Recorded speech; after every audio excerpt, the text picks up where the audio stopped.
shit splat. Stop letting shit slide and get your lick back. And get your lick back. Get your lick back. If a nigga owe you something, ain't no chit chat. Better stay up out the way, don't get your shit splat. Stop letting this shit slide and get your lick back. And get your lick back. I feel like I'm JX. J-Way. I'm a perfectionist. Adderall got me restless. I'm gone. Run with a wild crew, they get reckless. Young boy, come up off that neck. Give me Into that. the trends. See you lead, be the best. Good afternoon and welcome to another episode of Corner to Copa. This is a special episode. The early reports post All-Star game is that the Detroit Tigers are leaning towards being buyers at this trade deadline.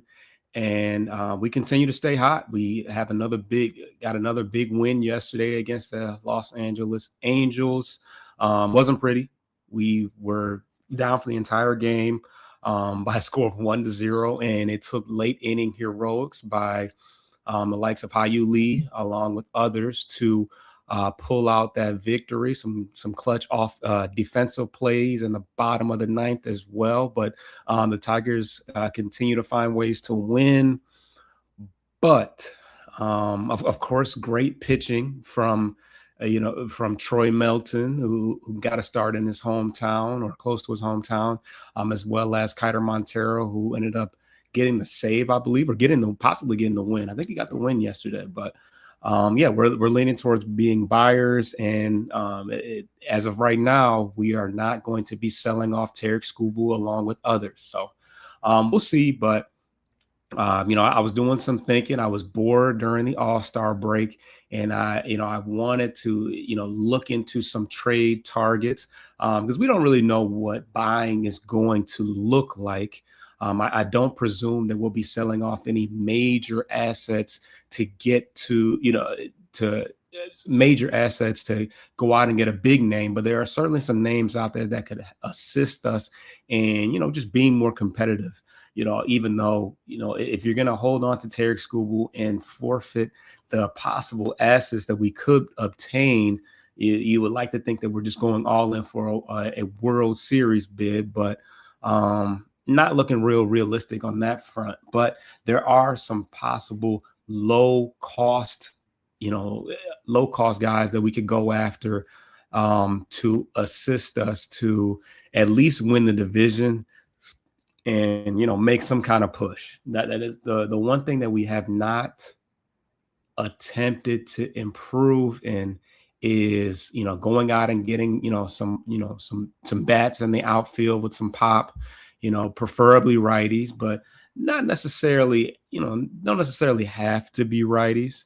We got a couple guys out there that if you're looking on the graphics side that could improve the team, add some pop to our outfield and they're low cost guys that wouldn't cost you an arm and a leg. A name that didn't pop up to me, but that didn't cross my mind, but I saw it somewhere. I can't remember where the graphic was Heliot Ramos, who is a corner outfielder from the San Francisco Giants. If you're paying attention, the San Francisco Giants are selling, are willing to part with just about anybody if the price is right. And Heliot Ramos is a name that, as I look more into it, fit a need that we could possibly obtain. Now, as far as the Detroit Tigers, we have, obviously, Kerry Carpenter is a name, is a good player, as well as Riley Green. So there is some production as far as the outfield is concerned, but you do have guys like James Outman. You got Zach McKinstry. You had Matt Vierling. You have some guys that are below the Mendoza line that are really holding the team back as far as offensive production. We have the injuries to we have two guys that spent 60 days on the IL last year, and once again they're spending more time on the 60 IL, and that's Parker Meadows and Wenceel Perez. We don't have any timeline of when these guys might come back. Wenceel Perez broke his orbital bone about probably a month ago, and there's no real timeline of whether he'll return. Wasn't necessarily having a great season anyways, but Parker Meadows, another guy that I think he also had broke a bone in his face colliding with Riley Green. So you got two guys with no real timeline of whether or not they will return. And we're left with some rather underwhelming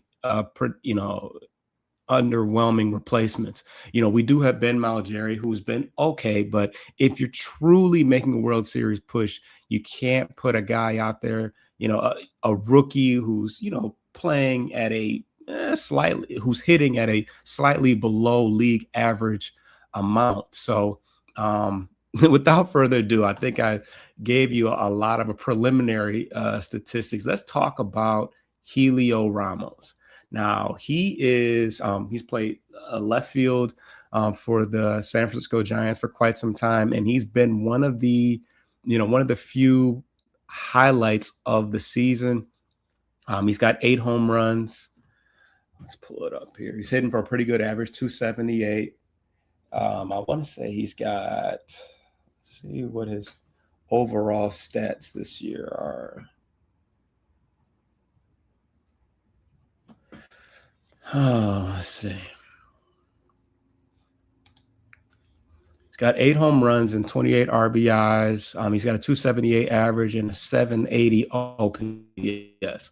When you look at the Savant page, very above average, an expected batting average, slug, exit velocity, barrel, and when you look at his spray chart, he hits it all over the field. He's not hitting in a hitter-friendly ballpark. San Francisco is actually one of the least hitter-friendly ballparks, and yeah, he's only 26 years old, and I think that he would be a upgrade to the names that we mentioned: Matt Vierling, James Outman. Now, you would have to. He would be a good platoon option for when we face lefties. So you will possibly give Kerry Carpenter the day off, but you have a very productive power bat. He's hit 20 plus home runs the last couple years. And he's although he's still only 26 years old, he's got a lot of experience. He's been playing in the major leagues since 2022. So since he was 22 years old. Very durable. He's played at 121 games in 2024, 157 last year, which is nearly all of them. So he's a pretty durable guy as well. But I think he would provide some pop to our lineup. He's a fairly affordable. He's got a fairly affordable contract as well, which might make it difficult to pry him from San Francisco because he's really not costing him anything. He's got 3 years of arbitration left before he's a free agent in 2030, and he's only making $810,000. So you got a lot of years of control, which is appealing from the San Francisco side of things. But if they feel that they can flip him for a couple extra farm, extra players on their farm, that might be appealing to them. The downside to him, he's a below average fielder, and he does strike out and swing and miss a decent amount, which maybe there's a give and take with the power sometimes. And I think that the Tigers would be, could possibly be willing to deal with that exchange. Got a comment there. Yeah, and it's funny because Troy said I like Arias. Yeah, I'm not mad at Arias. He plays first base and second base. He's another lefty bat. But I do like his I do like his contact. His ability to make contact. He's a guy that actually was sitting. Arias was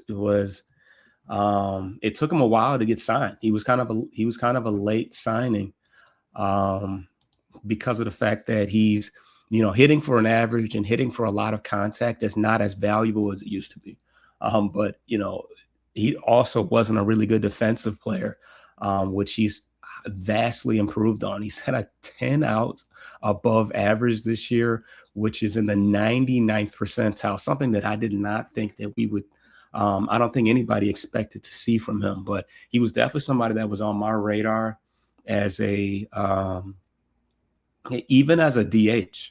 I think that Scott Harris, highly avoids left-handed bats because we are so lefty friendly, and we don't, we tend to platoon lefty bats when lefties are pitching. So, although he's not hitting from much more power, he's got a 330 ER. I mean, he's got a 330 average. A well above average OPS this year as well. He's making, he's squaring the ball up. He's hitting, hard. He's hitting, a good amount of line drives, not necessarily hard, but he's finding grass out there. But yeah, he's been a highly valuable bat this year, but he's also been efficient in the field as well. He's been an all-around great player. He was an all-star this year as well. So, Eugenio Suarez. I was talking about this on Twitter earlier. Yeah. You're throwing out some good names. Yeah, Eugenio Suarez. Not a big fan. Not a big fan this year. I think we're a year late on going after him. He struggled quite a bit. He's struggled quite a bit this year. He's also been hurt. You look at his when you look at his Savant page, it's been awful. Obviously, he's been an awful third baseman for a while. But you took the 50 home runs last year. This year, he's got only 12. He's hitting for an even lower value average than last year. And he's not getting on base. He's striking out a ton. But, when he does make contact, he is barreling it up and hitting for power on the occasion. He would provide a right-handed bat. He could play DH, but yeah,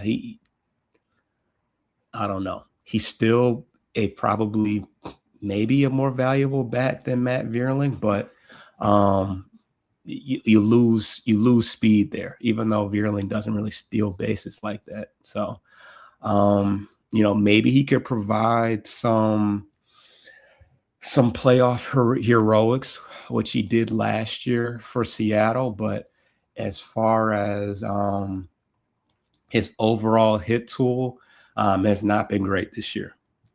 And he's old. I mean, he's 35 years old. He was another guy like Luis Arias that was out there for a long time. And he was out there for a long time. Cincinnati picked him up, and it has not paid off for them. So I don't know.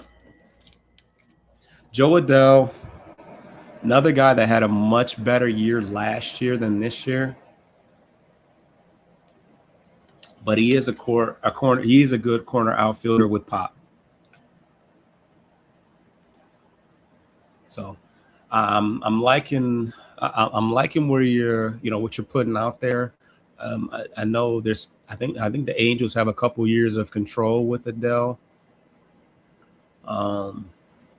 There's another guy that I'm going to save for a later day that also played for the Angels that is on my list for this year. But let's get to the other guy that I like. Now, Jake McCarthy, Obviously, the Rockies are one of the few teams that are selling right now.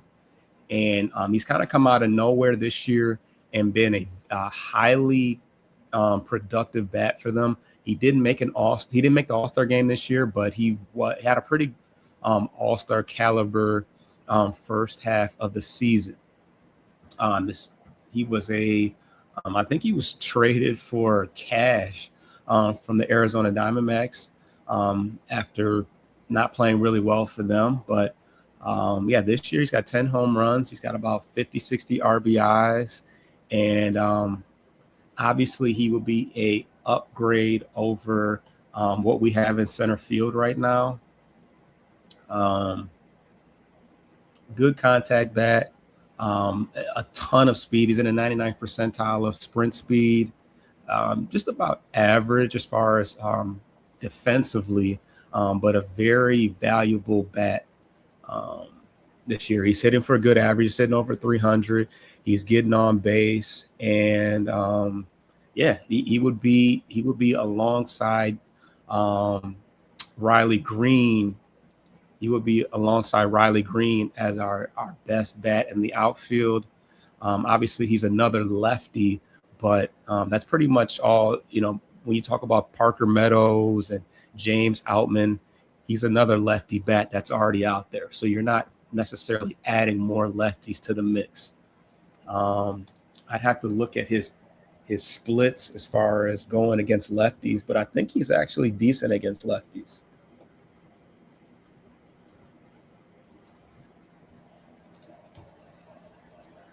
Yeah, he's got 53 RBIs, 863 OPS. He's got an average of 368. 368 against lefties. So he totally just destroys the, lefty on lefty, platoon thought process. But yeah, he's just been hitting for average all year. 411 on base percentage against lefties. He probably gets platooned a decent amount, but in limited sample size, 68, he's got the job done. Runners in scoring position, 395. You think we couldn't hit 388 with runners on? You think we couldn't use that in our lineup?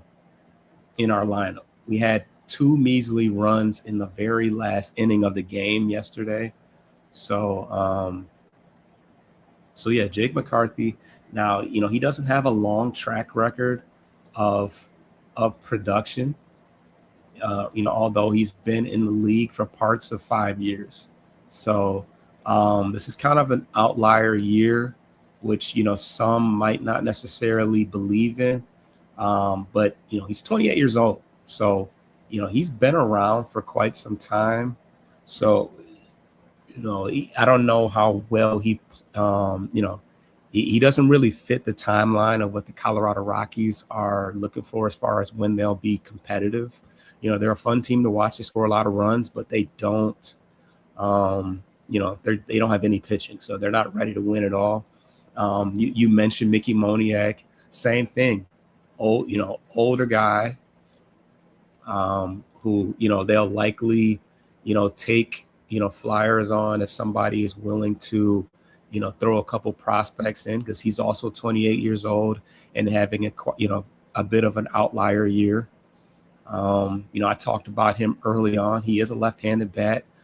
He's a corner outfielder, but he will be one of the more productive bats outside of Riley Green on our team.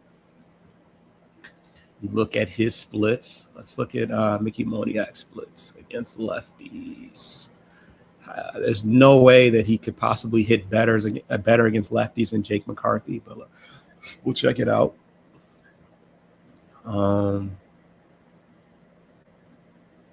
He's hitting 200 against lefties. 308 with runners in scoring position. 287 with runners on.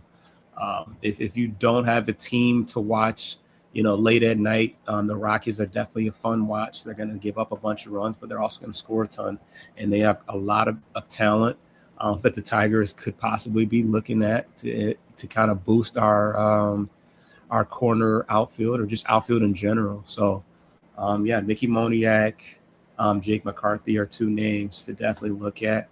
Shout out Lee for that missile. What a clutch hit. Yeah, he's been clutch all year. They pulled up the stats just before it happened. He's hitting over 400 with runners on with 2 outs. It doesn't get more clutch than that. And yeah, to the opposite field, he hit a straight laser, 100 plus miles per hour to the opposite field to give us a 2-1 lead. That was crazy. But yeah, I was only going to talk about a couple corner outfield names, but you threw out a lot of good candidates for us. I think that if we are, outside of one other aspect that I think that we can improve our team. But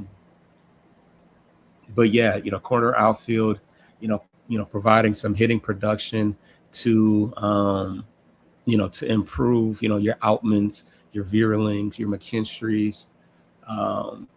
Yeah, I think that's one spot that we definitely have to improve on if we decide to buy. So yeah, there's a lot of different candidates, and we'll see. We'll see what Scott Harris does. Yeah, we'll see what he does.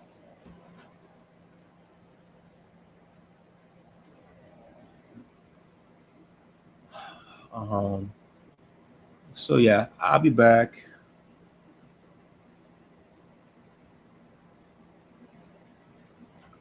Yeah, I'll be back. Comment and let me know if there's any other players that you would like for me to highlight as possible trade candidates. As we get closer to the trade deadline, stay tuned. We'll have a show tomorrow recapping the 3-game series against the LA Angels. We're off to a good start. We won the first game. We got Schoolbook going tonight, and we're going up against I'm not sure who we're going up against tonight, but should be another good game. But subscribe to the channel. We'll definitely have a lot of trade deadline coverage as we get closer, and of course the weekly recaps of all the games that happened during the week. It's your boy Foster Child. I'm out.